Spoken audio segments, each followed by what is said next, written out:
Good evening, ladies and gentlemen. Good evening. Today we will discuss why I think it is a good idea for you to invest your money into me and my music.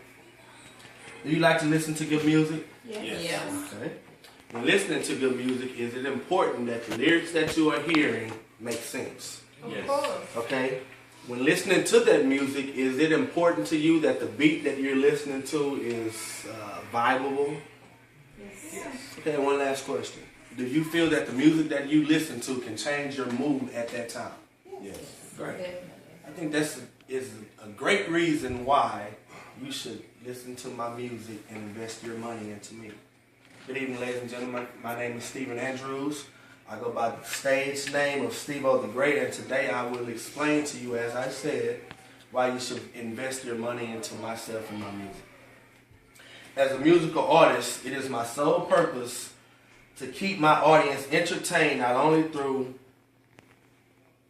listening to my music, but also through my listeners seeing me perform the music that they listen to live. I plan to accomplish this by one, having current music that all age groups and races can relate to, and two, maintaining energy through that song that that person is listening to. These are a couple of questions and skills that every artist should be able to endure within their music career to become successful. So one, let's discuss having current music. Being a part of the music business today, you'll discover that it is no different than any successful business of today. Take your local grocery store or supermarket. Around Thanksgiving or Christmas time, the supply and demand is probably turkeys and hams. Right. So you have to have enough supply of turkeys for your consumers' demands during that time frame. But here's where it gets tricky.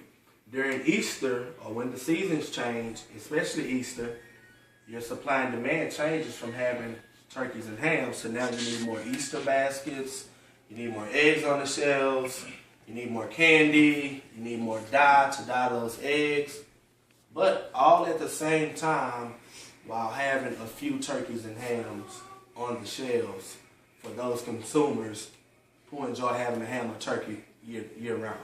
The music business is no different. Supply and demand. Today your fan may want to hear a song about having a big beautiful home and cars. But tomorrow they may want to hear a song about having money, jewelry, taking flights on private jets. Well, when it changes, you have to be able to change with it. If you can't change, then you won't have a successful career. So basically, supply and demand shift when it shifts. If you can't shift with it, then your career won't be plentiful. Next, we'll also discuss maintaining that energy throughout your song. Every song is composed and delivered differently. For example, if you are composing a song about how you feel because you and your spouse separated, then your feelings will express sorrow, pain, hurt.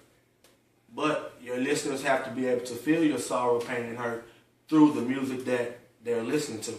On the other hand, if you're composing a song about how you feel because you met your significant other, how happy you are, then your delivery will be a lot different from that sorrow and pain song.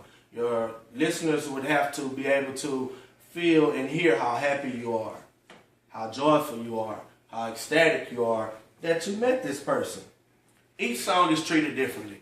No number one song is the same as number two song. It's just like us as humans. You're different from Mr. Jackson. You're different from Miss Horton. We're different from Miss Regina. We're all different. Everything is unique. Nothing, no two people, no two songs are the same. A song that gives you inspiration and motivation should not sound like a song that degrades or belittles you. In conclusion, when attempting to get your point across to your audience, your best tool is having a visualization in their mind. Composing a song is no different than writing a term paper. It's no different than delivering a speech. It's no different than writing a composition. You must stay on topic, which is your title. Your song must also grasp the attention of your listeners And once you grasp the attention of your listeners, you must enthrall them throughout that song. Your song, compared to an instructions manual, should be broken down into a sequence of steps. This can be done sentence one and two, also known as lines of bars. It can also be done verse-wise. Verse 1 can be a step, verse 2 can be a step. But what you don't want to do is mislead your listeners to when you're taking them on one pad, then you take them on another pad, only to bring them back to the pad that you need to take them on. Keep them on a straight and arrow. In short, you should take your listeners in sequential order starting at step 1 without skipping along to bring them back to where you first started. I'd like to thank you all for your time. My name is Stephen Andrews, and I've just explained to you why you should invest your money in me. An added sidekick, I have a CD that each of you will get. It's my CD for you to listen to, and also a live show for you to see me live March 20th, 2015 at Warehouse Live. Any questions? Yes. Yes. What type of songs do you write? I write all types of songs. Songs about love, inspiration, songs about the streets, songs about coming up hard. You know, I'm pretty versatile, so I don't stick to just one topic. Okay. Anyone else have any questions? All right, thank y'all.